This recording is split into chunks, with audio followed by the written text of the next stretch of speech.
Okay, I have just been zapped out of my vortex because last Saturday I received 4 diagnoses attached to my toe. And I don't know how I got out of the vortex to allow this. I know my stream is running very quickly, and somehow I'm not keeping up with it, but I don't know what I'm not keeping up with. Well, it's not as traumatic as it sometimes seems. First of all, while we introduce to you our desire for you to be in the vortex, do you feel us wanting to soothe the idea that you might sometimes not be in it? And amplify the idea that it's easy to get in, sure it spits you out. It's right. Easy to get in, sure it spits you out. But the vortex never spits you out that you don't feel negative emotion. In other words, there's always a feeling of wrongdoing or orneriness or something going on. So sometimes things that in other words, the reason that you have not been, and it's so fun to have this vortex analogy, the reason that sometimes you have been in a place of vibrational resistance, and you have to be, otherwise you don't get those diagnoses. Correct. So the reason that you could be outside the vortex and not know it is because you got used to being outside the vortex. In other words, it's normal for most people to feel a little overwhelmed or ornery or injustice or one thing and another. It's normal to feel it. You said something so important. You said, I know my stream's going fast. Yes.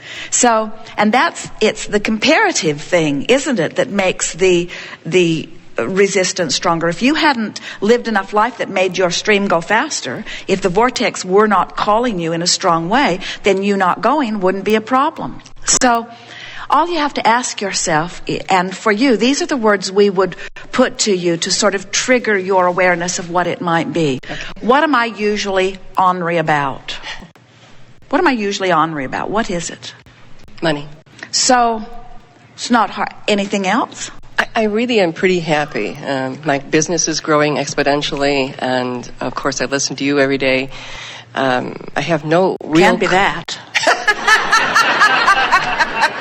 Although, when you listen to someone crowing all day about how good life should be, it can help you to feel that separation just a little bit. So it seems like it revolves around money, but it feels like it's more than that, okay, as we feel you just a bit. Okay. And it feels like you're associating it with, in other words, by the time that the diagnosis comes, there's usually enough of that. A feeling of resentment is a stronger word. Anything that you are feeling resentment about. Not having money, but other than that. I would say there's guilt because I can't pay a loan back to a friend. I can't think of any resentment. Well, the thing to remember is that it doesn't have to be a big thing. Oh, okay. It's a steady thing. It's a chronic thing. Okay. It's a something present there a lot thing. So anybody that you are interacting with that you are finding yourself particularly annoyed with on a pretty regular basis? Probably about one friend, yes. It is more about that. Okay. Because it's something that occupies quite a bit of your thinking. And as you are focusing, in other words, sometimes anybody owe you money? No, darn. But it's... Well, it's something like that, though. Okay. It's something that you're pushing against, okay, in a pretty steady way. So anything coming to mind that you want to focus your way into a better place about? Because you see, the reason that we're probing and poking here a little bit is because the most important thing is that you acknowledge that there is vibrational disparity. Otherwise, this imbalance wouldn't be occurring. Because everything that you are living is a vibrational indicator. So if you're in a moment ornery, that's a vibrational indicator of contradiction in your energy. If there's a physical condition, then that's an indicator. Everything that you are living, everything that's manifesting in your life is an indicator of the vibrational state. And so we like to put it to you that way because the indicators change as quickly as the vibrational state changes. When doctors and scientists are not so determined to find cures, and instead they will look for vibrational causes, then they will really be onto something. Absolutely. Because as soon as you figure that out and are able to focus wheel yourself into alignment about it, now your vibrational stance will change, and when your vibrational stance changes, the indicators have to change too. It's a great, big, consistent, ever-present, always law. So you hear us talking about focus wheels, and you hear us talking about cleaning up your vibration, and yet a lot of people, it doesn't mean anything to them. And it's only recently that Esther has been feeling the really strong urge to do a focus. She carries a little notebook with her, and anything that comes up that gives her the slightest feeling of pause or discord, she writes it down, and the next morning when they wake up, they spend a half an hour or so focus wheeling around these little nuggets of resistance that she is uncovering more and more every day. Yes, I've done one on the money that I owe this friend, and it worked out beautifully. Don't have to do it right this second. I can do this, I can do that, all right, But so what we're wanting you to realize is that there is some pattern of thought, and it's something about the way you're viewing things. The source within you has an opinion about everything, and the opinion is, no matter who it is, I love you. No matter what you're doing, it's working out just fine. No matter where you stand, it's getting better. And when you think thoughts that consistently contradict that, then you set up that tug of war. So if something comes to mind, we can focus wheel with you. There is something specific, or it wouldn't be this acute. Correct, and I don't know what that is. That's what I need help with. All right, so as you're moving through your day from this point forward, what you're wanting to do is feel for feelings of discord. But before you can do that, you have to recognize what the absence of discord feels like. So do you describe to us what a normal day is like for you? What we're going to do is feel, as you are speaking here, your joy level. We'll be able to monitor, as you tell your story of a normal day, your proximity to your vortex. So you wake up, then what? I wake up, get my coffee, listen to Abraham, and then I start my day out at work. I have a home business. I sell crystals, and I normally have, it's like any other business. It's just working through the process. I'm very focused, and I love it. There's not something... it's sales, so that always enters into it. But I decided I'll do my job, Source does his, and then we'll go forward. So then Are you happy in your space? Yes. Are you crowded in your space? It's a small space. It's only about... Is it organized? Does it very please organized. You? So does anyone else work in your space with you? No. So it's only you and your me. Space and your crystals? And my dog. Mm-hmm. And your daughter? Dog. Your dog. Mm-hmm. Well, that's an entirely different subject. So, because your dog's always in the vortex. Yes, he is. Thank God. Well, this is troubling in this sense, and we are not feeling any trouble, but it's the right word to use. When you have an indication of vibration out of whack, and you cannot find anything in your life that points toward it. You said money, but that as you're talking about that, then what you have to do is just move through your days as you are moving forward and watch for the nuggets of discord. And what do I do with them?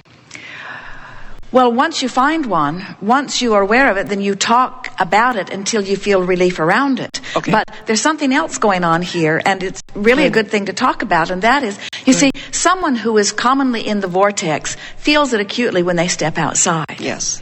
Someone who hangs around outside the vortex and is adjusted to that talks sort of like you are. Okay. In other words, if you are not aware of highs and lows, of happies and sads, of clarity and confusion, if you're not aware of the shifting in your emotion, then you have acclimated to something that's outside the vortex. Now, you could acclimate to something inside the vortex, but you wouldn't be getting these indications about your physical body under those conditions. Okay. So I'm not in the vortex. Well, no. And it's all right because a lot of people aren't, and it's all right because step one is part of the process, and it's all right because sometimes you go in other words, you do have what are the things that thrill you the most in your life experience? What makes you want to call someone and tell them about it? Dancing with the Stars. Having a massage. I mean, things. I just had a glamour shot. I thought that was really kind of fun. I don't have. That's about it. I mean, when you take your walks, where do you go?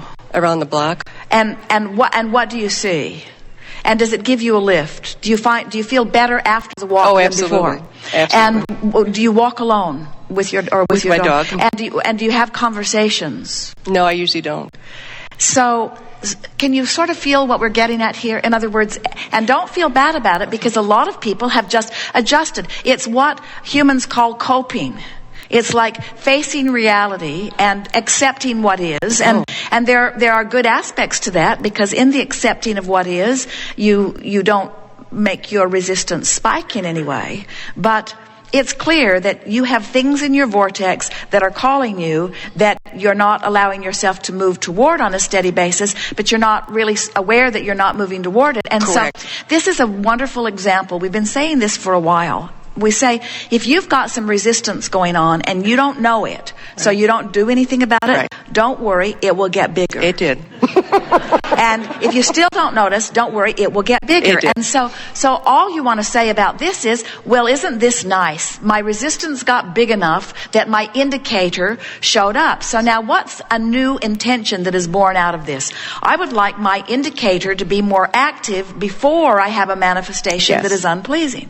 So what does that mean? So in my focus wheel, what I'm wanting to say is, I want to be sensitive to my emotions. I want my emotions to be I want to be aware that my emotions are the indicator of my vibrational mix. I want to awaken my emotions in a powerful way. I want to awaken my awareness of my vibrational mix in a powerful way. Okay. And the most powerful way that we know is through meditation. Have you ever meditated? Yes. Do you meditate? Sometimes. The value of meditation is that when you quiet your mind, you release resistance. Yes. Because when you quiet your mind, you stop thought. And when you release resistance, it raises your vibration. Now, we want to talk about these crystals that are all around you. Where are they? All around your space? Well, yes, they're all very close to me, all over the space. I probably have in my home and in the garage is another 1,000. They're probably in my home is another 1,000. So, and what is your feeling about these crystals? When you look at them, why do you sell them? What do they represent to you? They're beautiful, but why be in the crystal business? Well, it kind of landed on me, I guess. It's something that is a niche on eBay that really has produced, I'm retired, has produced more of an income for me since my retirement, and I love a home-based business. So it could be mud pies, and as long as people are buying them, it would be all right. Well, I like crystals. I think some of them have a lot of energy. I don't feel a lot of it, but I know they have it. Well, the reason that we're asking about the crystals, because crystals are conductors of energy. So in the early days, when Esther first met us, someone was selling crystals, and they brought a beautiful display of them to Esther. And they were encouraging her to buy them. And Esther said, well, what are they about? And the woman said, well, they are energy vortexes. They accentuate energy. They help you to focus energy. And Esther said, Abraham, which one should I buy? And we said, well, if all of that is true, then get the biggest one. Yes, it's not. And then we explained to Esther that she is the vortex. correct. But when you have these little amplifiers around you, and these definitely are amplifiers, a vortex that is, in other words, the vortex between you and your source.